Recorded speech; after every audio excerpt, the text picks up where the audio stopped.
guys, how's it going? This is James Tripp, and I have a question for you. Do you know what attachment is? And do you know how it affects your life? Now, when I'm talking about attachment here, I am not talking about the idea from developmental psychology about, how we relate to our mothers when we're born and all of this kind of thing. I'm talking about the more Buddhist angle, the more Buddhist concept of attachment, which is that we create for ourselves psychologically all sorts of needs, all sorts of demands about how things must be in the world, and a bunch of accompanying narratives about how we can't handle it if things are not the way they must be.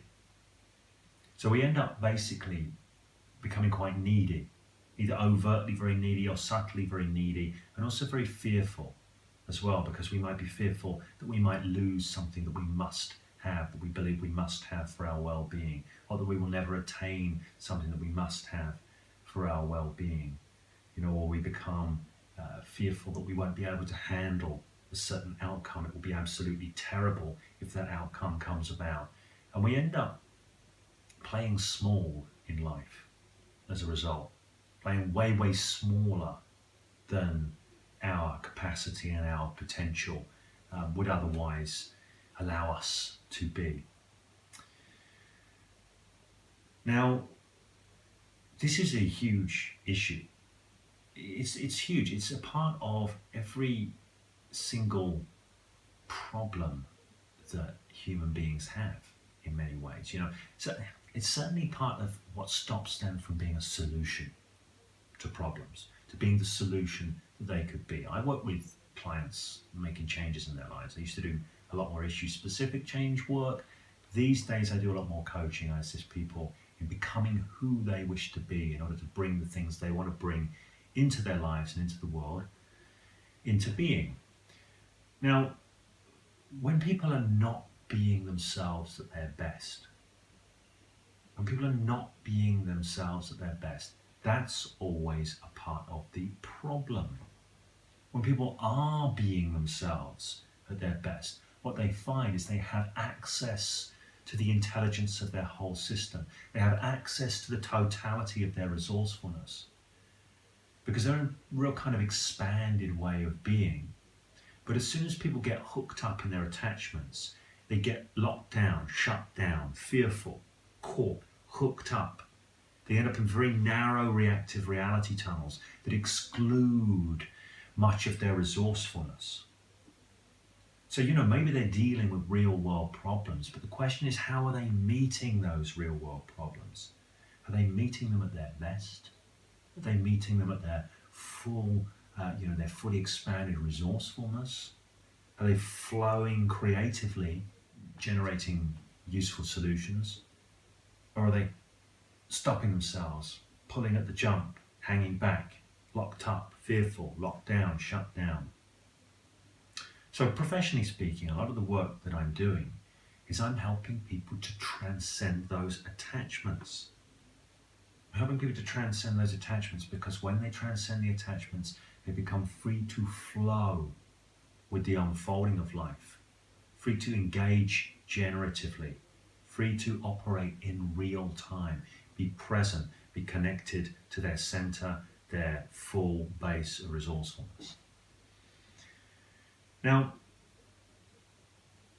this is a really huge thing if you are a coach or a hypnotist or a hypnotherapist yourself.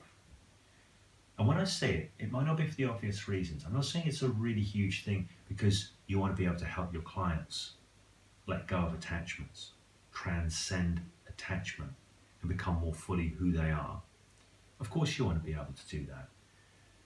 But here's the thing. To what degree are you doing it yourself? To what degree are you free yourself, transcendent of attachments, free to be fully present with your client, fully connected with, serving them, assisting them in creating what it is they want to create in their lives in the world? or to what degree are you getting caught up, hung up, locked down in your own attachments and your own fears?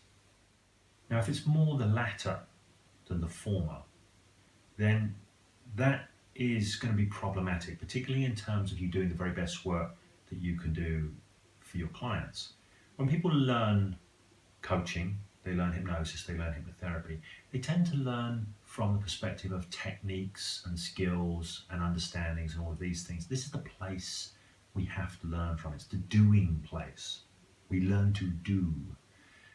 But that in itself is not enough for you to really have optimal impact with your clients.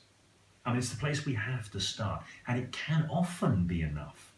You know, I've absolutely no doubt that if you've put time, effort, energy into developing skills and understanding and knowledge in the work that you do, I have absolutely no doubt that you're getting results with your clients.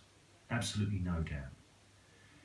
But if you are like the vast majority of human beings and you are creating and maintaining unconsciously a whole bunch of attachment structures in your mind, I can also guarantee that you are not nearly beginning to scratch the surface with regard to your capacity to really help your clients in making the changes they want to make in their lives. Because you will not be being you 100% at your best. If you have attachments going on within yourself, you will not be able to be 100% present with your client, 100% aligned with serving them. Why? Because part of your energy, at least, will be on serving your own attachment needs. You see, attachment as a practitioner of change work or coaching or whatever will take energy and take focus away from what it is that you're creating with your client. It will naturally start being drawn to those attachment needs and all of this kind of thing. Now, here's the thing. This is a problem for a couple of reasons. Number one, simply because you're not being 100% present. That some of your energy and attention is on trying to manage your own self-created attachment needs, this kind of thing. But number two, the question is, who are you being for your client? We all learn tools, we all learn techniques, we all learn doings. But what we don't learn, and we cannot learn in coaching school, hypnotherapy school or whatever, what we cannot learn is beingness. But actually that's not true, we can learn that, it's just we don't often get introduced to it at that level. Who you are being for your client. Now what I mean by this is we influence each other all the time. It's like we have unconscious modeling skills. We model states of other people. If somebody is miserable and sad, that other person will feel miserable and sad. If someone is anxious, it'll tend to transfer to the other person. Stephen Gilligan has used the term limbic resonance to explain or to describe poetically how we influence each other in this way. So who are you being for your client? What are you communicating to them? Overtly, subtly, what are you communicating to them? Because here's the thing, we already looked at how attachment keeps people from their best. Now you want your client to be their best. I'm sure part of your job is to help connect them with being at their best. But how well will you be able to help them in transcending their attachments if in that very moment you're hooked up to a whole bunch of attachments of your own? And you know, if you're listening to this going, James, you got me all wrong, I don't have attachments, absolutely great. I'm really, really pleased for you. And this video's not for you. But if you recognize in yourself certain attachments when you're working, now here's a common one. Oh, I must get a good result for my client. You know, if I didn't help them get the change, but took their money, that would be awful. I wouldn't feel comfortable with that. I wouldn't feel comfortable with taking their money and not helping them. Now, doesn't that seem like a really reasonable thing? It does. It seems like a really reasonable thing.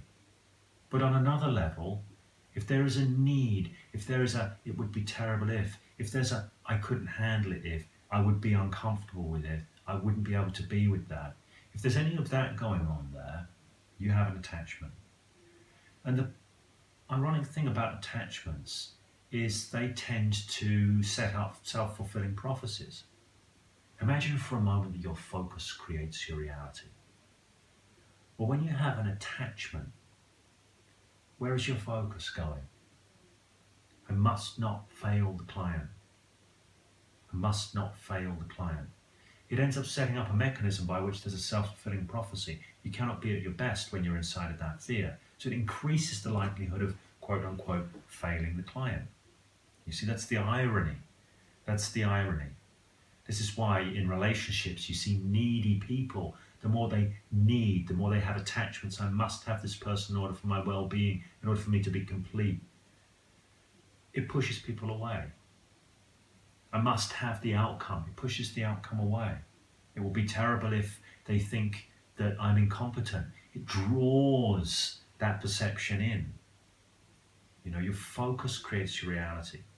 Your focus is going to create the reality that's being, or is going to co-create the reality that's emerging between you and your client.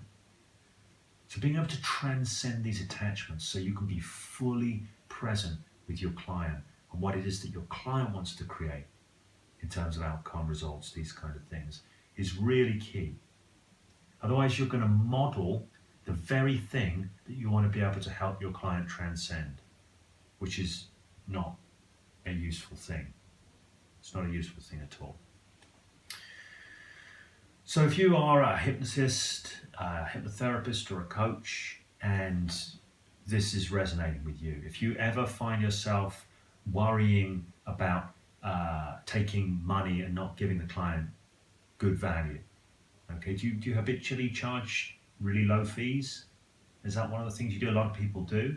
Why? Because they're secretly worried that they're not going to give enough value.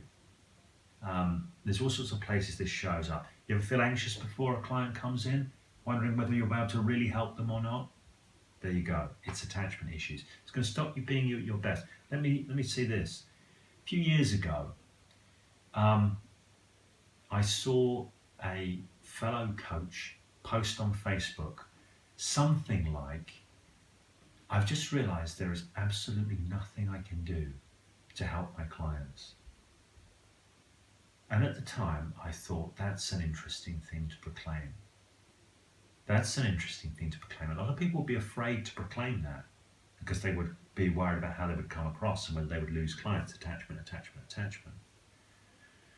But this particular coach, I've just realized there is nothing I can do to help my clients.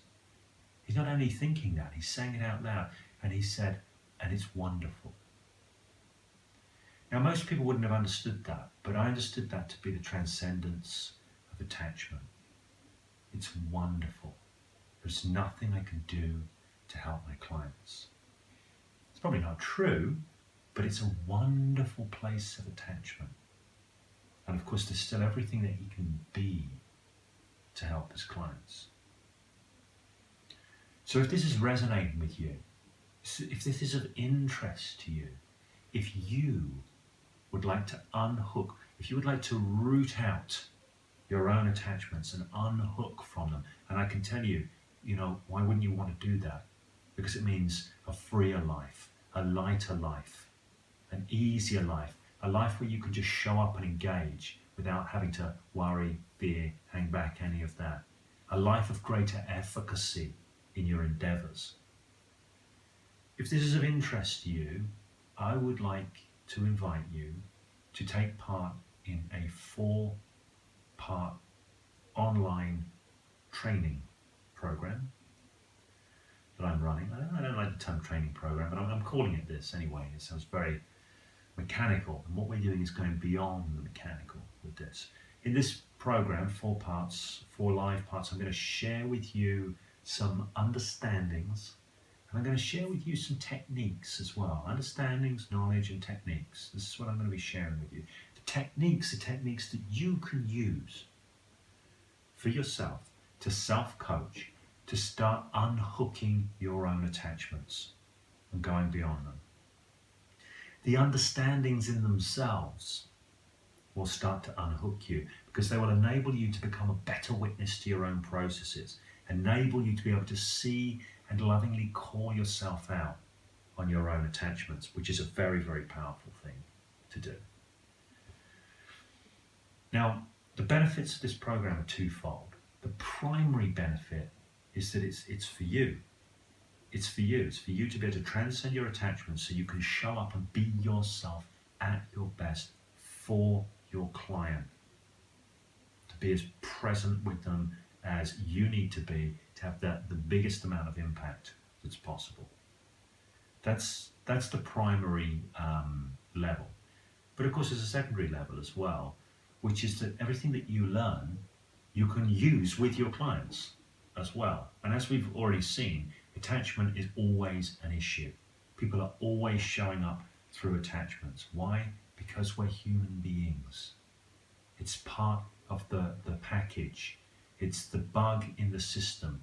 Or it's not actually, it's just the dark side of thought processes that can serve us, but can also undermine us. As Osho said, the mind is a powerful servant, but a dangerous master.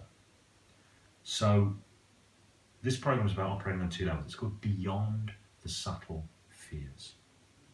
Beyond the Subtle Fears.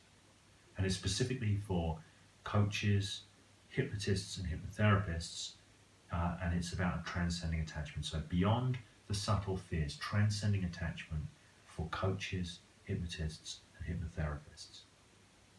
If you'd like to find out more about this, you'll find a link somewhere around this video. Go check it out.